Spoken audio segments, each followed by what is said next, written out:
관련 부분과 함께 시장 전략까지 함께 나눠보도록 하겠습니다. 졸교 A1 리서치 대표 모셔봤습니다. 어서 오세요. 네, 반갑습니다. 네, 최근에 이 증시 변동성이 커지면서 이 공매도 대금도 다시 좀 늘어났어요. 네. 뭐 앞서 말씀드렸던 것처럼 이 공매도 뭐 순기능도 있지만은 역시 불법 공매도는 이 자본시장법 위반이죠. 이 공매도 관련해서 대표님 어떻게 보십니까? 근데 제가 이슈를 가져오면 그 예. 시장에 좀 녹여야 되는데 네. 지금 공매도 관련해서는 시장에 이렇게 녹일 게 잘 없어요. 근데 제가 몇 가지만 간단하게 체크하고 시장으로 들어가겠습니다. 네. 좀 이슈만 하다 보니까 사람들이 시장 얘기 왜 안 하냐고 그런 얘기 많이 해서 일단 아까 기자분께서 얘기하셨는데 그건 다 2018년, 2020년도 사항이고요. 예. 그러니까 과태료만 되고 이번에 이복현 금감위원장과 들어와서 이제 강력하게 얘기했던 게 올해 4월 1일부터 바뀌었잖아요. 예. 형사처벌, 그러니까 무차입에 대해서는 과태료 수준에서 1년 이상 유기징역하고 그리고 부당이익의 3배에서 5배까지 이제 물어내게 된다. 근데 이게 사실 이게 법적으로 들어가면 되게 힘들어요. 제가 안 그래도 주변에 법조인들한테 물어보니까 예. 경제법 잡기가 너무 힘들다 그러더라고요. 그리고 이제 이게 문제가 또 뭐냐면 공매도 같은 경우는 기관이나 외국인들 같은 경우는 무제한으로 기간을 다 풀어주잖아요. 예. 근데 우리 같은 경우는 그렇게 안 되죠. 그러니까 지금 뭐 60일까지밖에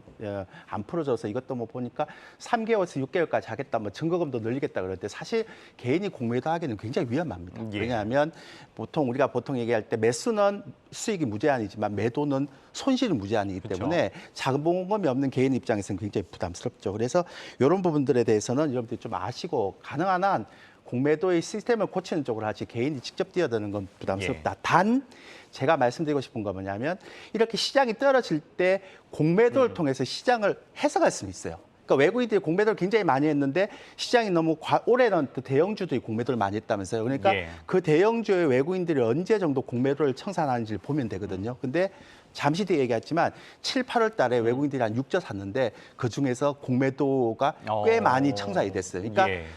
공매도의 순기능은 시장이 버블인 걸 막는 경우도 있지만 그쵸. 공매도가 바닥에서 청산이 된다는 건 시장이 더 이상 떨어질 제한폭이 좀 적다라는 걸 적다. 얘기할 수도 예. 있잖아요. 그러니까 그런 것들을 좀 활용하시고 가능한 한 기관이든 외국인들, 뭐 개인이든 공매도를 좀 안 했으면 좋겠습니다. 알겠습니다. 그럼 본격적으로 시장 전략에 대해서 여쭤보도록 하겠습니다. 이번 주 뭐 관심은 당연히 FOMC죠.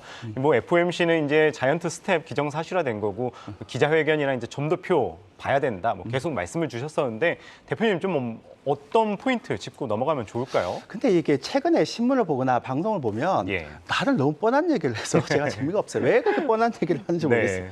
여러분들 뭐니까 지난번에 그 CPI 나올 때 헤드라인 CPI, 그러니까 보통 이제 우리가 보통 그냥 식료품하고 유가 뺀 헤드라인 CPI 나올 때는 예. 그거 좀 떨어졌잖아요. 근데 문제가 뭐냐니까 코어가 많이 올라갔다, 예. 핵심이 많이 올라갔다 그렇게 얘기를 하면서 매파적으로 굉장히 강력하게 갈 것이다. 이걸 굉장히 많이 다루던데요.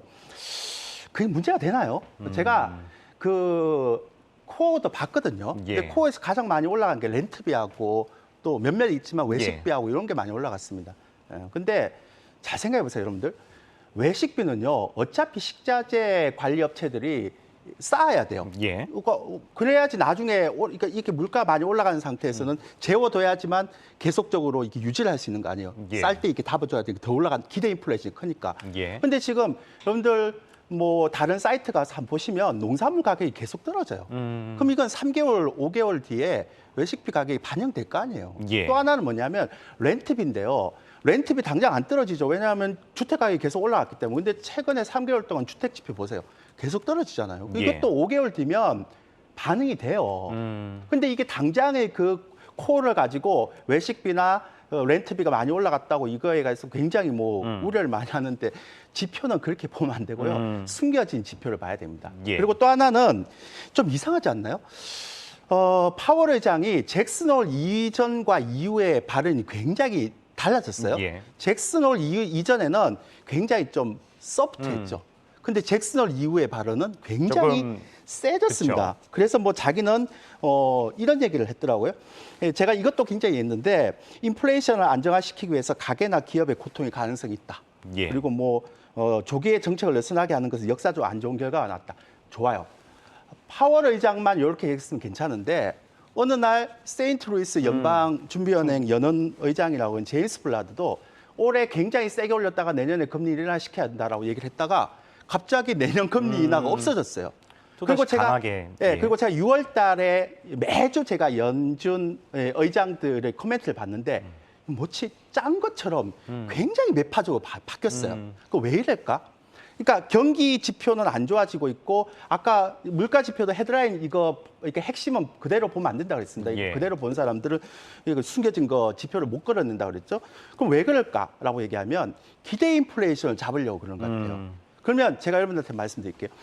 지금까지 여러분들이 그러니까 1월부터 시작해서 75bp, 75bp, 75bp 6월 달, 7월 달 그리고 지금 75bp 했는데 그때마다 우리가 생각할 것처럼 예상치 못했던 매파적인 발언이 나올 때는 주가 떨어졌어요. 예. 그 언젠가 하면 잭슨 올 때. 예. 근데 그 이후에는 그렇게 큰 영향을 받지 않았습니다. 그러니까 결국 무슨 얘기인가 하면 75bp 금리 인상은 지수에 지금 선반영돼 있는 상태고 예. 100bp를 금리 인상한다 하더라도 변동성 상승 나오는데 제가 볼 때는 이 100bp 하잖아요.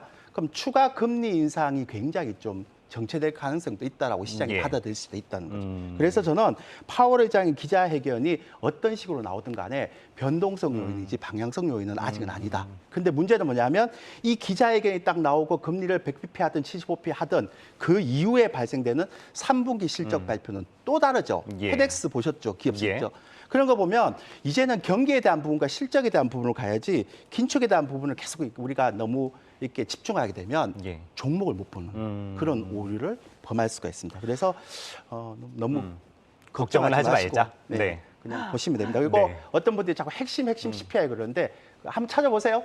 제가 미국의 사이트 다 들어가서 봤는데 그 외식비하고 렌트비는요. 예. 주택 가격하고 농산물 가격 추이를 보면 예. 이게 4개월, 5개월 뒤에 어떻게 되는지 알 수 있습니다. 예.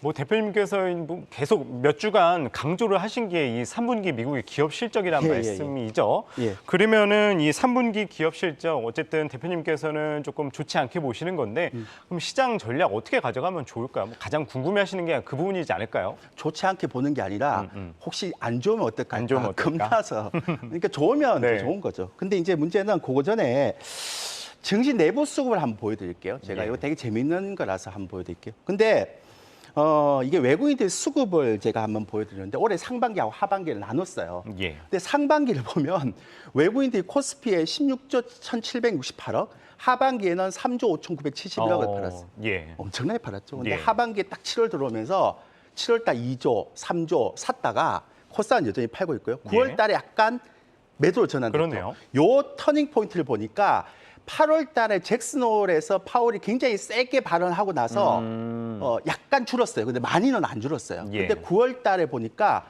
9월 달 수출입 증가율 있죠. 예. 그게 6.6 찍으면서 굉장히 많이 팔더라고요. 그럼 결국 무슨 예. 얘기인가 하면 10월 1일 나오는 한국의 수출입 증가율을 봐야 됩니다. 봐야 된다. 왜냐하면 그게 다시 돌았으면 그러니까 왜냐하면 한국의 수출입 증가율은 전 세계의 어떤 바로미터니까요. 예. 그게 일단 가장 중요한 거고요. 그러니까 아까 했으면 잭슨홀 연설에서 파월 의장의 발언은 우리 외국인 수급에 크게 영향을 미치지 않았다라는 것 우리가 알 수 있는 거죠. 예. 자, 두 번째 제가 보는 건 뭐냐면 지금 최근에 나오고 있는 제가 이거 얘기 드렸던 거 이것만 제가 보고 얘기 드릴게요. 금융투자의 인버스 이거 많이 얘기했잖아요. 제가 한 맞습니다. 달 전부터 예. 한번 보여드릴게요.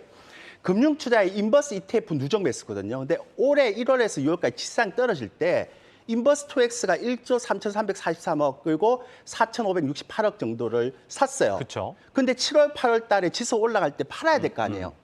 손해나니까. 예. 근데 전혀 안 팔고 있어요. 그렇네요. 그죠? 예. 그러니까 제가 이거 얘기했죠. 이거 델타 헤지 아니다.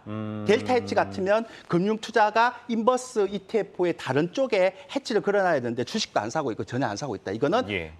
헤지다라고 말씀드렸던 부분 있죠. 그러니까 이게 풀리기 전까지의 어떤 흐름이 있기 때문에 저는 시장은 상방은 좀 막혀 있는데 예. 3분기 이후의 실적을 보면 아마 이 사람들이 또 이거에 대한 방향성을 넣을 거예요. 그래서 외국인들도 보고 기관들도 금융투자를 보면 아직은 굉장히 보수적인 보수적이다. 이런 것들을 제가 얘기 드리고 그 변곡점은 예. FMC가 아니라 3분기 3분기 기업 실적일 실적이다. 거다. 이렇게 생각하고 예, 있습니다. 예. 알겠습니다. 여전히 이 조율규 대표님 이 3분기 기업 실적을 조금 주의해서 봐야 된다 말씀 주셨습니다. 지금까지 조율규 A1 리서치 대표였습니다. 말씀 고맙습니다. 네, 감사합니다.